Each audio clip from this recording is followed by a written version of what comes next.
Hello, Tar Heel Nation. Welcome back. This is the 169th episode of UNC Hoops Talk podcast, and I am your host, Dan DeWitt, as I have been for every one of these podcasts. And we're back, co-ACC regular season champs, 2 seed in the ACC tournament, swept Duke, 26-5 for our Tar Heels on this season.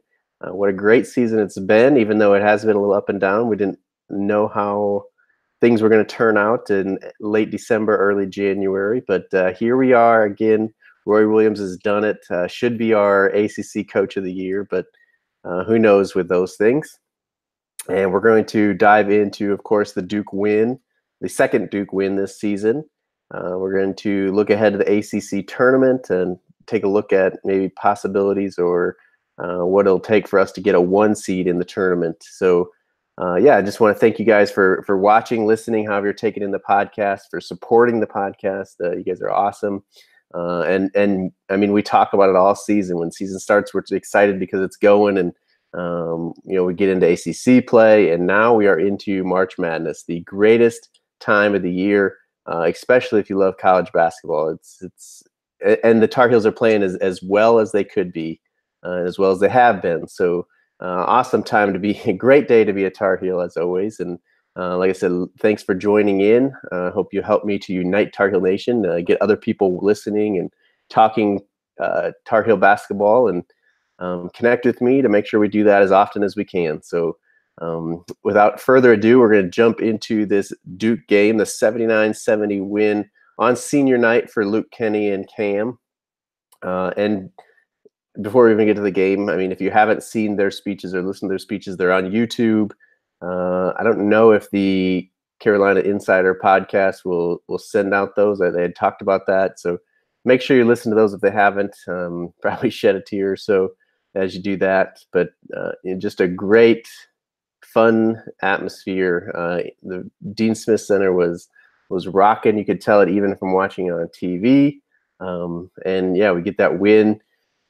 I guess people will still put an asterisk by this one because Zion didn't play. Now, of course, maybe a double one because Marquise Bolden went out 3 minutes into the game. I think it was actually 2.5 minutes into the game with a knee. I haven't heard. I heard it was an MCL sprain. I haven't heard how long he'll be out or chances of when he'll be back for ACC tournament or what round of the NCAA tournament. But they expect Zion to be back for the Thursday game. They'll play in the ACC tournament. But with all the asterisks removed, we still get a 79-70 win. Some big games from some seniors. Kenny, great first half, knocking down threes. Ended up with 18 points. I believe he had 15 in the first half. Shot 7 for 15 overall, 4 for 7 from 3. 6 rebounds, 3 assists. But probably the biggest plays he had were on defense. The charges he was taking on RJ and to get him into foul trouble may have been even bigger. Fact, even though we didn't get him fouled out, I think it did affect his play when he was in foul trouble. Still played 38 minutes, so it's not like he completely took him out of the game, but just a tremendous effort from Kenny and game from Kenny. Kobe White came on in the second half, knocking down threes, ended up with 21 points to lead us. 8 for 18 shooting, 4 for 10 from 3. 3 assists, 0 turnovers, huge for him. 3 blocks for Kobe in his 36 minutes. Cam Johnson did have some foul trouble. Still ended up with a double-double, 14 points, 10 rebounds, 2 for 8 shooting 3. So he didn't shoot the ball great. Couple of steals and assists, 28 minutes because of that foul trouble. Garrison Brooks, 10 points, 5 rebounds, couple of blocks. Struggled free throw shooting, and we'll talk about that a little bit later. 4 for 10 from the free throw line. 29 minutes for Garrison, and then Luke's in his 33 minutes, only 7 points. Shot 3 for 13, 1 for 4 from 3, but added 16 big rebounds and another career high 7 assists with a block and steal as well. So pretty balanced and all around game from our starters, unlike Duke's. And then off the bench, the only 9 points we got were from Nasir Little, along with his 4 rebounds and a block in 18 minutes there. We got 9 minutes, I think, all in the first half from Brandon Robinson. I don't remember him coming in the second half. Same with 7th and Playtech as well. Both gave us 4 minutes, but I think all in the first half. I believe Nasir was the only substitute in the second half. If I could be wrong there, but I kind of was thinking back as like, I didn't see Brandon like hardly at all. And 7th only in the first half, and yeah, Duke ran with us. I don't know if we necessarily got them running, but they ran with us. But really, I mean, you can take a look at their scoring, and it kind of tells the story. RJ Barrett, 26 points, Cam Reddish, 23 points, and then they have Trey Jones with 9. Delariar, 9 points, 7 assists. Delarier had 8 points, 10 rebounds. 7 assists was Trey Jones along with his 9 points. And then Jack White, 4 points, 9 rebounds. And I mean, you go from 26 to 23, 9, 8, and 4. It's only 5 guys scored on their team. We had 4 in double digits, and Nasir was only a point off from double digits, and Luke was one of them that didn't have double figures. So pretty crazy there. Obviously, again, Zion out. Marquise pretty much didn't play the entire game, but again, it's Roy developing that bench. Remember, we're still missing, Manley, who was a stable substitute, I would guess you'd call him. Last year, Leaky Black was coming on strong, was definitely getting minutes early this season before his injury. So again, obviously Zion the most important out of all those, but you can't just play that card. You got to develop the bench as well. So we've talked on that enough. Like I said, 79-70 win. Rebounds were actually even, 48-48. They actually had 2 more offensive rebounds than us, but the big story there, and I was looking through what tells the story of this game. Even turnovers was 12-10 in our advantage. Assists 16-15, nothing there. Blocks 8-7. Steals 5-5, nothing there. And even going through points in the paint was 32-30. Points off turnovers 10-8. Fast break points 12-10. There was nothing that really stood either team apart except for offensive rebounds. Like I said, they actually had 2 more offensive rebounds than us. They had 16, we had 14. But points off of offensive rebounds, we had 22 to their 11. Right there, 11-point difference. We win by 9. Kind of tells the story there. What else tells the story is the defense. We did not score a field goal in the last 6:47. I think we got a 15-point lead, our biggest lead of the game. 6 minutes 47 seconds left in the second half. We did not make a bucket the rest of the game. We had, I want to say, 4 free throws after that. I think it was 60-75, and they definitely went on a run. We were taking shots to try to put them away, I think, nails in the coffin, and then just nothing went down. Luckily, they weren't making a ton either, but they did steadily make a run. But it took them, I want to say, they showed a graphic on TV. I think it was like 10 minutes to score, or maybe 5 minutes to score 10 points, and there was like 2.5 minutes left. So if they kept going on that pace, even if we didn't score, they wouldn't have caught up. We're still ahead by 5. But and then at that point, I think it was 75-70, and they did not score again. We got free throws. They actually, I guess we shot the ball better overall, 41% from the field for us to their 34. 3-point line, 39% for us, 25 for them. And then free throws is where it hurt us. And most of it, like I said before, was who was taking them. They shot 71% from the free throw lines, 12 for 17. We were 7 for 13 at 54%. But people that shot free throws here, Kobe was 1 for 1, Cam was 2 for 2, and then Garrison shot all the rest. He was 4 for 10. And obviously they were trying to get him the ball to foul him so that he'd have to shoot him. But we gotta do a better job of getting the right people the ball so that they're shooting free throws at the right time. And then obviously Garrison's got to knock his down, because who knows when that comes into play again. So we got it. And I believe I said it last game too. We got last 2 games even. We didn't shoot free throws well. We got to make sure we're watching that and we're careful there. But like I said, Tar Heels get the sweep of Duke in the regular season, co-regular season champs with Virginia. They get the 1 seed because they beat us, obviously. And So now we're on to the ACC tournament. We do get the double bye. We knew that already coming in. So we play Thursday, and our game will be at 7 p.m. Eastern tip. I don't have the TV station yet, but I know it's ESPN, ESPN2, something like that. I'm guessing more than likely ACC. Or ESPN. Sorry, the ACC will get the ESPN channel, and then I don't know what it says. ESPN2. I don't know what games would be there, but either way, if you get ESPN, I'm sure you get ESPN2. And I was trying to look through to talk about other interesting matchups. I mean, Tuesday is brutal. I don't know that it's worth watching at all. Wednesday, I guess NC State Clemson is interesting because whoever loses that shouldn't and probably won't get into the tournament. Whoever wins that, I don't think still should. I think they should have to beat Virginia. But, I mean, especially NC State. They've played so many nobodies for their wins and have beaten nobody. I think Auburn's their best win. If they get in just by beating Clemson here, it's still kind of sad. I think they should have to beat Virginia, but kind of a play-in game there. It's as far as what people are making it sound like. We don't know what the committee's going to do, but there. And then the rest of the games, obviously, we will want to watch the again 7 p.m. Eastern tip against Louisville, and whoever wins between Georgia Tech and Notre Dame, because we'll play that winner. Not that I know this would be interesting. I'm guessing Louisville. I don't know. I was looking. It was crazy that Georgia Tech's a 10, Notre Dame's a 15. The ACC. I guess I didn't pay enough attention to the bottom there. But that's crazy. Obviously, we'll watch that game to see who we play, which will probably be Louisville. And then, Syracuse will play Boston College or Pitt. I don't know. That's interesting. So. I'll probably have the game on and kind of keep track of that NC State Clemson one, see kind of what it's like, and then of course follow the Louisville Georgia Tech or Notre Dame one to see who will play and how they're playing.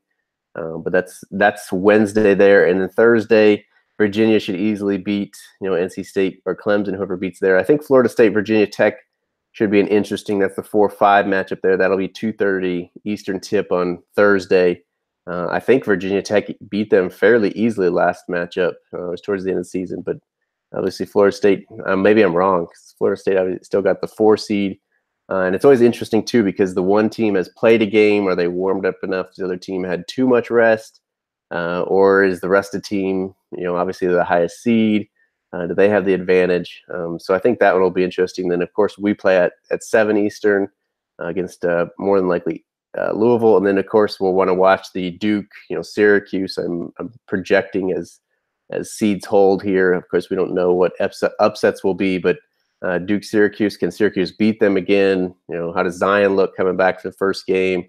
Obviously, we'll play the winner of that game as long as we beat Louisville. So we've got to keep our eye on that. And then as long as we win that Thursday at 7 Eastern. We get the late game on Friday, we have the late game on Friday. So that's a 9 p.m. Eastern tip. Again, more than likely on ESPN on Friday. And then if we do beat, again, if seeds hold, if we beat Duke again, we play, again, as long as seeds hold, Virginia in the championship. And that's an 8:30 Eastern tip on Saturday. And if you were listening to the last podcast, I should be able to watch the Friday night games. I have to leave pretty much the middle of the night, Friday night, into Saturday. So won't get to watch the game live Saturday. Hopefully we'll be able to follow it a little bit as I travel. But have to stay up late watching that first game. And the question is, obviously we don't want to lose to Duke. We never want Duke to lose. So the best case scenario is Duke loses to Syracuse. And that also takes them off the one line in the NCAA tournament. But if we're playing Duke, we don't want to lose there. And then my theory is if we're in the championship, we're not getting an extra day of rest or anything. We might as well win that. And then, of course, it would be good to avenge the Virginia loss if they beat them there. Most North Carolina fans, or if not all North Carolina fans, feel like we would have beat Virginia if Cam hadn't got hurt. So to avenge that would be good. But then the other thing is, and if you've been listening to this podcast, I've harped on it before, in Roy Williams' era, we haven't won an NCAA tournament and the ACC tournament in the same year. So a little bit of superstition there, but do we want to jinx ourselves there by winning the ACC tournament? But if you're in the championship, you might as well win it. And of course, in the semis, we don't want to lose to Duke. in the quarters. We don't want to lose to Louisville. That would knock us off the 1 seed in the NCAA tournament. I don't know that we could be knocked off the 2 seed, but so I don't know. Of course, I'm never cheering for North Carolina to lose, but sometimes it's not bad to lose a game heading into the NCAA tournament as well to help you refocus, again, get the rest and all that stuff. So, that's the ACC tournament there. Again, I wouldn't mind Virginia. I think Virginia's locked 1 seed, so maybe they don't have as much to play for in the ACC tournament. Maybe they lose to a Virginia Tech or Florida State. I believe Justin Robinson's still out for Virginia Tech for this whole tournament. And I think they're maybe hoping to get him back in the NCAA tournament sometime, but maybe Florida State can knock off Virginia somehow. Obviously, their only 2 losses in the conference were to Duke, but we also don't want Duke going to win the championship. Then they could steal a 1 seed from us in the NCAA tournament. So a lot of interest there from the ACC tournament. As far as getting a 1 seed, I think if we beat Duke in the semis, I think we'd be a lock. Or really, if we get to the championship, I think we have to be a lock as a 1 seed because that means Duke isn't that far. I think Virginia is a lock for a 1 seed already in the NCAA tournament. I think Gonzaga is a lock for a 1 seed in the NCAA tournament. It sounds like what people are saying is if Tennessee or Kentucky can win the SEC tournament, whoever wins that will get it. And of course, I shouldn't say they're favored. LSU is the 1 seed, but if you haven't been following college basketball, they're without their coach because of a wiretap and the whole FBI investigation. Pretty convenient time here, unconvenient time for LSU to lose their coach, but he's pretty much screwed. If you haven't listened to those, find some quotes for the wiretap that Will Wade is talking to Dawkins and pretty much laying out the deal he has on there for a player they eventually did get, and how it's more than the rookie salary in the NBA, and guys that aren't as good aren't getting this much and stuff like that, and more than other deals he's done in the past. So he's in a pretty tight corner there. What he said there. So people aren't necessarily picking LSU to have the momentum as the 1 seed in the SEC. So they're predicting Tennessee or Kentucky to win that. Again, if Tennessee or Kentucky wins that, they probably get a 1 seed. And then, between Virginia, Gonzaga, the SEC champ, and then Duke, North Carolina, whoever gets to the championship. And then, of course, if they beat Virginia, even more so. But that's what people are saying for the 1 seed. Obviously, we'll have to wait and see. Unfortunately, I won't be kind of available during the selection Sunday. I don't know what my schedule looks like at the time of it. Probably busy. I'll just look at the tournament later. But we still will try to have a ESPN pool or bracket for people that listen to the podcast here. You can see Hoops Talk podcast. So if you've joined in the past or if you want to join this year, make sure you're on the lookout for that. I'll try to tweet out stuff. I was looking at the app already, and I can't find what the pool name was and password. But if you don't see anything, definitely connect with me on Twitter, Instagram, something, so you get the password and get into that pool, and we can have a podcast champion for that. Of course, with a shout out as we get to the Final Four and championship and postseason.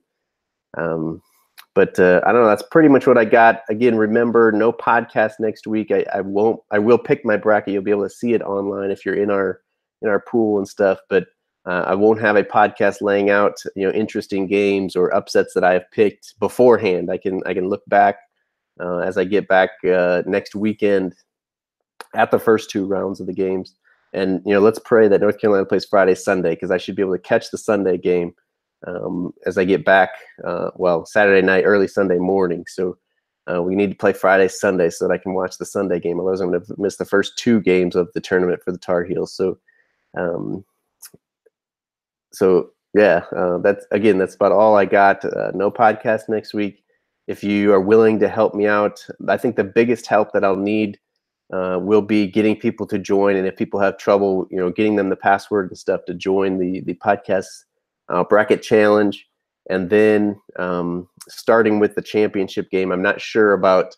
I should be able to tweet out, about the score prediction and the polls that I usually do before the game. But picking a winner afterwards, I don't know how quickly I'll be able to do that right after the game. So, and as we get into the tournament as well, that may be something I need help with. So if you're willing to help me out, and I can trust you, maybe with my Twitter password, that you're not going to steal my Twitter account or mess with it or anything, definitely, DM me, let me know, and we can work something out there. I got some people talking to me already, so maybe okay there, but definitely hear from anybody willing to help, and that is honest enough that they won't steal my Twitter account. So before we take off today, let's take a look at our YouTube comments and questions here.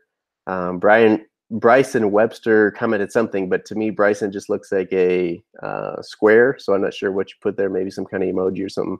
Bimmer guy, who's been with us before, thanks for joining us again. He says, Joe Brackett has us at a 1 seed now after the sweep. Yeah, I think we are, but I think that can change as well. It says, if we can just make a good run in the ACC, I hope Kenny keeps it up. Definitely, hopefully that wasn't just a one game for Kenny. Hopefully he keeps going, because that just makes us that much more of a threat.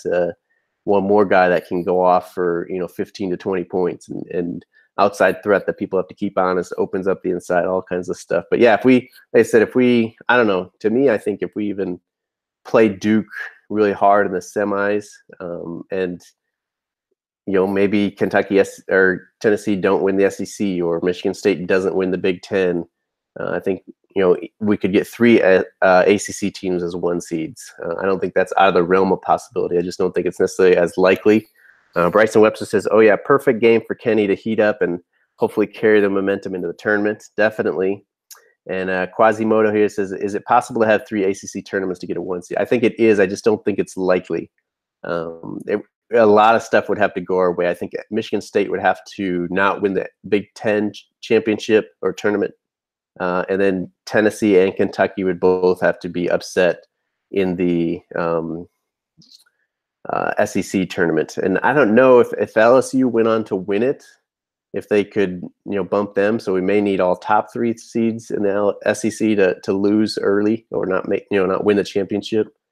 Maybe that would do it. Maybe if LSU wins it, we still could get 3 ACC teams as a 1 seed. I don't know about that. I'm not enough into the brackets, and it's all about how the committee thinks anyway. It's not we're just going off of what people that really study this are saying. So who knows what the committee would do there with that. But that is all the comments I got here. That's all I got planned to talk about this week. So we are set for the ACC tournament. And obviously I can't preview the first couple of games for the Heels in the tournament. So let's hopefully we don't get knocked off in that first weekend. We got to make the Sweet 16 at least, but hopefully even make a run to the Final Four. Hopefully it's very favorable for the Tar Heels to make the Final Four, and we can enjoy this run a little bit longer and enjoy our seniors for a little bit longer.